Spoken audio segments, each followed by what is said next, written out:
തഹാവൂർ റാണ മുംബൈ ഭീകരാക്രമണ കേസിലെ മുഖ്യ സൂത്രധാരൻ തഹാവൂർ ഹുസൈൻ റാണ, അങ്ങനെ തന്നെ പറയണം അയാളെ പറ്റി.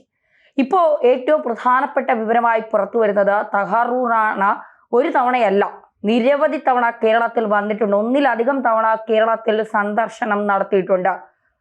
അതൊരു മലയാള നടിയെ കാണാനാണ്, അല്ലെങ്കിൽ മലയാള നടി അയാൾക്കൊപ്പം താജ് ഹോട്ടലിൽ ഉണ്ടായിരുന്നു എന്നൊക്കെയുള്ള വിവരങ്ങൾ പോലീസിന് അല്ലെങ്കിൽ NIAക്ക് ലഭിച്ചിട്ടുണ്ട്.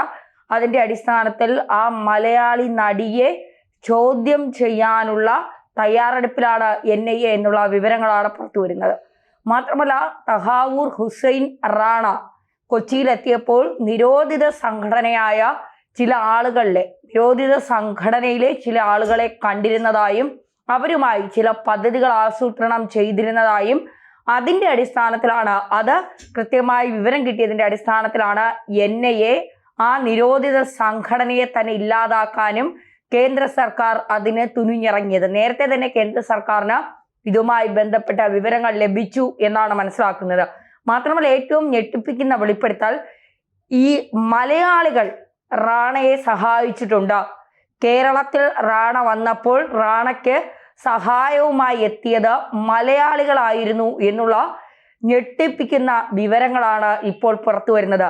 ഒരു മലയാളി നടി താജ് ഹോട്ടലിൽ റാണയ്ക്കൊപ്പം ഉണ്ടായിരുന്നു. ആ മലയാളി നടിയുടെ എല്ലാ വിവരങ്ങളും NIAക്ക് ലഭിച്ചിട്ടുണ്ട്. ഉടൻ തന്നെ NIA അവരെ അറസ്റ്റ് ചെയ്യും, കസ്റ്റഡിയിലെടുക്കും, ചോദ്യം ചെയ്യും എന്നുള്ള വിവരങ്ങൾ പുറത്തു വരുന്നു. മാത്രമല്ല, നിരോധിത സംഘടനയിലെ മലയാളികളായ ചിലരുമായി റാണയ്ക്ക് അടുത്ത ബന്ധമുണ്ടായിരുന്നു. റാണ കേരളത്തിലെത്തിയപ്പോൾ പലപ്പോഴും ഇവരുമായി ബന്ധപ്പെട്ടിട്ടുണ്ട്, ഇവരെ കണ്ടിട്ടുണ്ട്, സംസാരിച്ചിട്ടുണ്ട്, പല പദ്ധതികളും ആസൂത്രണം ചെയ്തിട്ടുണ്ട്. ആ സംസാരിച്ച പലരും ഇന്ന് പല പാർട്ടികളിലും നുഴഞ്ഞു കയറിയിട്ടുണ്ട് എന്ന വിവരങ്ങളും NIAക്ക് ലഭിച്ചിട്ടുണ്ട്. ഇത് റാണ തന്നെയാണ് തുറന്നു പറഞ്ഞത്. ആ മലയാളികൾക്കൊപ്പം ഇരുത്തിയാകും ഇനി റാണയെ ചോദ്യം ചെയ്യുക എന്നുള്ള വിവരമാണ് പുറത്തു വരുന്നത്. ഭാര്യയ്ക്കൊപ്പമാണ് താൻ കേരളത്തിൽ വന്നത് എന്നാണ് റാണ NIAയോട് പറഞ്ഞത്. പക്ഷെ അത് പച്ചക്കള്ളമാണെന്ന് NIA തിരിച്ചറിഞ്ഞിട്ടുണ്ട്. അതുമായി ബന്ധപ്പെട്ട ചില ചോദ്യങ്ങൾ ചോദിച്ചപ്പോൾ റാണ കൂടുതലായൊന്നും വെളിപ്പെടുത്തിയിട്ടില്ല എന്നാണ് പറയുന്നത്. തീവ്രവാദ റിക്രൂട്ട്മെന്റിനായാണ് റാണ കേരളത്തിൽ എത്തിയത് എന്നുള്ള നിർണായക വിവരങ്ങളാണ്. അതായത് കേരളത്തിൽ നിന്ന് ചെറുപ്പക്കാരെ പല കാര്യങ്ങൾ പറഞ്ഞ് ജോലിയില്ലാതെ, അല്ലെങ്കിൽ വരുമാനമില്ലാതെ, അല്ലെങ്കിൽ സാമ്പത്തികമായി കുറച്ച് മോശപ്പെട്ട സ്ഥിതിയിൽ ജീവിക്കുന്ന ചെറുപ്പക്കാരെ കൂടുതൽ പണം കൊടുത്ത് വിലക്കെടുത്തിട്ട് ചാവേറുകളാക്കി കേരളത്തിലും ആസൂത്രണത്തിന് പദ്ധതിയിട്ടിരുന്നു എന്നാണ് ഇപ്പോൾ NIA അന്വേഷിക്കുന്നത്. കൊച്ചിയിലെത്തിയത് ഭീകരരെ റിക്രൂട്ട് ചെയ്യാനാണെന്ന് റാണ മൊഴി നൽകിയെന്നാണ് സൂചന. കൊച്ചിയിൽ റാണയെ സഹായിച്ച ഒരാളെ NIA കസ്റ്റഡിയിലെടുത്തിട്ടുണ്ട്. റാണയുടെ മൊഴിയുടെ അടിസ്ഥാനത്തിലായിരുന്നു അയാളുടെ അറസ്റ്റ്. നിരോധിത സംഘടനയുമായി ബന്ധമുള്ള ആളാണ് കസ്റ്റഡിയിലുള്ളത് എന്നാണ് സൂചന. 2008 നവംബർ 26 മുംബൈ ഭീകരാക്രമണത്തിന് മുൻപാണ് റാണ കൊച്ചി സന്ദർശിച്ചത്. നവംബർ 11 മുതൽ 21 വരെ രാജ്യത്തിന്റെ വിവിധ ഭാഗങ്ങളിൽ യാത്ര ചെയ്തിരുന്നു. ഭീകരാക്രമണത്തിന് വേണ്ട തയ്യാറെടുപ്പുകൾക്കായിരുന്നു ഇതെന്നാണ് റാണ ചോദ്യം ചെയ്യലിൽ വ്യക്തമാക്കിയത്. കൊച്ചിയിൽ കസ്റ്റഡിയിലായ ആളിനെ കുറിച്ചുള്ള വിവരമൊന്നും കേന്ദ്ര ഏജൻസികൾ പുറത്തുവിട്ടിട്ടില്ല. NIA ഉദ്യോഗസ്ഥർക്ക് പുറമെ IBയും റാണയെ ചോദ്യം ചെയ്യുന്നുണ്ട്. 2008 ബംഗളൂരു സ്ഫോടനത്തിലും കേരളത്തിൽ നിന്ന് ഭീകരർ റിക്രൂട്ട് ചെയ്ത കേസിലും റാണയുടെ പങ്ക് വിശദമായി അന്വേഷിക്കും. 2008 നവംബർ 16 തഹാവൂർ ഹുസൈൻ റാണ കേരളത്തിൽ എത്തിയത്. കൊച്ചിയിലെ പഞ്ചനക്ഷത്ര ഹോട്ടൽ താജിൽ ആയിരുന്നു താമസം. കൊച്ചിയിൽ താമസിച്ച വേളയിൽ 13 ഫോൺ നമ്പറുകളിലാണ് റാണ ബന്ധപ്പെട്ടിരുന്നതെന്ന് കണ്ടെത്തിയിരുന്നു. ആ നമ്പറുകളെ കുറിച്ച് കാര്യമായ വിവരങ്ങൾ ലഭ്യമായിരുന്നില്ല. നിലവിൽ റാണ കസ്റ്റഡിയിലുള്ളതിനാൽ ഈ നമ്പറുകളെക്കുറിച്ചും കേരളത്തിലെ സന്ദർശനത്തെക്കുറിച്ചും ചോദ്യം ചെയ്യാനും വിശദമായ അന്വേഷണം നടത്താനുമാണ് നീക്കം. ഇതിനിടെയാണ് സഹായിച്ച ഒരാളെ കുറിച്ച് സൂചന കിട്ടുന്നത്. 2007-8 കാലഘട്ടത്തിൽ ഭീകര സംഘടനയായ ലഷ്കർ-ഇ തൊയ്ബയുടെ ദക്ഷിണേന്ത്യൻ കമാൻഡറുമായുള്ള റാണയുടെ ബന്ധം, അക്കാലത്ത് ഗൾഫിൽ ISI ചുമതലയുണ്ടായിരുന്ന പാകിസ്ഥാൻ സൈനിക ഉദ്യോഗസ്ഥനുമായുള്ള ബന്ധം എന്നിവയും അന്വേഷണ പരിധിയിലുണ്ട്. കൊച്ചിയിലെ സന്ദർശനവുമായി ബന്ധപ്പെട്ട അറസ്റ്റിലായത് ആലുവ മേഖലയിലുള്ള വ്യക്തിയാണെന്ന് സൂചനയുണ്ട്. അന്വേഷണത്തിന്റെ ഭാഗമായി റാണയെ കൊച്ചിയിലെത്തിച്ച തെളിവെടുക്കും. കസ്റ്റഡിയിലുള്ള ആളെയും റാണയെയും ഒന്നിച്ചിരുത്തി ചോദ്യം ചെയ്യാനാണ് അന്വേഷണ ഏജൻസിയുടെ നീക്കം. മുംബൈ ഭീകരാക്രമണത്തിന്റെ മുഖ്യ സൂത്രധാരൻ ഡേവിഡ് കോൾമാൻ ഹെഡ്ലി അമേരിക്കൻ അന്വേഷണ ഏജൻസികൾക്ക് നൽകിയ മൊഴിയിലും ഏതാണ്ട് സമാനമായ കാര്യങ്ങളാണ് റാണയും പറയുന്നതെന്നാണ് എൻഐയുടെ വിലയിരുത്തൽ. മുംബൈ ഭീകരാക്രമണത്തിന്റെ ഗൂഢാലോചന നടന്നത് ദുബായിൽ എന്നാണ് റാണ പറയുന്നത്. ഈ ഗൂഢാലോചനയിൽ മലയാളികളും പങ്കെടുക്കാനുള്ള സാധ്യത ഏറെയാണ്. കൊച്ചിയിലേക്ക് റാണ എത്താൻ കാരണമായതും ദുബായിലെ സൗഹൃദങ്ങൾ കാരണമാകാം. ഇതെല്ലാം എൻഐഎ ആഴത്തിൽ പരിശോധിക്കുന്നുണ്ട്.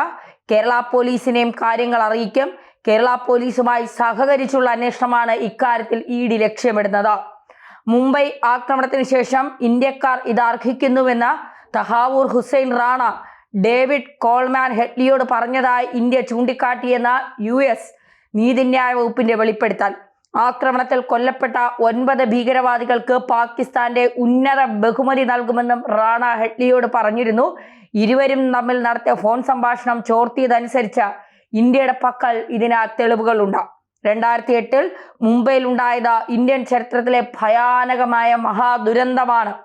ഭീകര സംഘടന ലഷ്കർ ഇ തോയ്ബയുടെ LET നടത്തിയ മുംബൈ ഭീകരാക്രമണത്തിന്റെ ഗൂഢാലോചന, കൊലപാതകം, ഭീകരാക്രമണം നടപ്പാക്കൽ, വ്യാജരേഖ കെട്ടിച്ചമയ്ക്കൽ തുടങ്ങിയ കുറ്റകൃത്യങ്ങളാണ് തഹാവൂർ ഹുസൈൻ റാണയ്ക്ക് മേൽ ഇപ്പോൾ നിലവിലുള്ളത്. അതായത് ആലുവയിൽ നിന്ന് ശ്രദ്ധിക്കുക, ആലുവയിൽ നിന്നുള്ള ഒരു വ്യക്തിയെ, നിരോധിത സംഘടനയുമായി ബന്ധപ്പെട്ട ഒരു വ്യക്തിയെ NIA അറസ്റ്റ് ചെയ്തിട്ടുണ്ട്.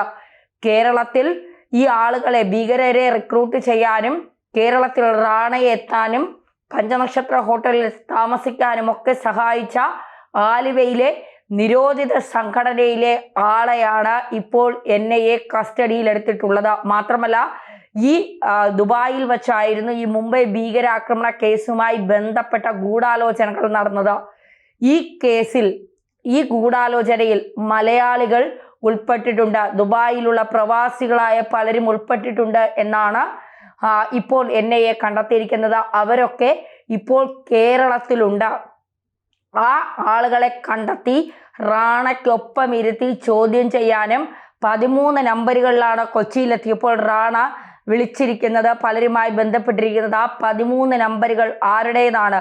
അന്വേഷിച്ച് ചെല്ലുമ്പോൾ ഇതിൻ്റെ മുഖ്യ സൂത്രധാരനിൽ പങ്കെടുത്തവരിൽ പലരും മലയാളികളാണെങ്കിൽ ഇന്ത്യ, കേരളം ഭയക്കണം, കേരളം തീവ്രവാദത്തിൻ്റെ ഹബ്ബായി മാറുകയാണ് എന്ന P. ജയരാജൻ പറഞ്ഞതുപോലെ സംഭവിക്കുകയാണെങ്കിൽ കേരളത്തിൽ പല ക്രിമിനലുകൾക്കും പല തീവ്രവാദികൾക്കും വന്ന ആളുകളെ റിക്രൂട്ട്മെന്റ് ചെയ്യാനും കേരളത്തിലിരുന്ന തീവ്രവാദത്തിന് വേണ്ടി ചർച്ച നടത്താനും കേരളത്തിലിരുന്ന ജനങ്ങളെ അല്ലെങ്കിൽ ആളുകളെ, ചെറുപ്പക്കാരെ തീവ്രവാദത്തിലേക്ക് ലക്ഷങ്ങൾ നൽകി വിലക്കെടുത്ത് കൊണ്ടുപോകാനും കേരളത്തിൽ നിന്ന് തന്നെ മലയാളികൾ സഹായിക്കുന്നുണ്ട് എങ്കിൽ തീർച്ചയായിട്ടും അതിനെ തടയിടേണ്ടത് അന്വേഷണ ഏജൻസികൾ തന്നെയാണ്.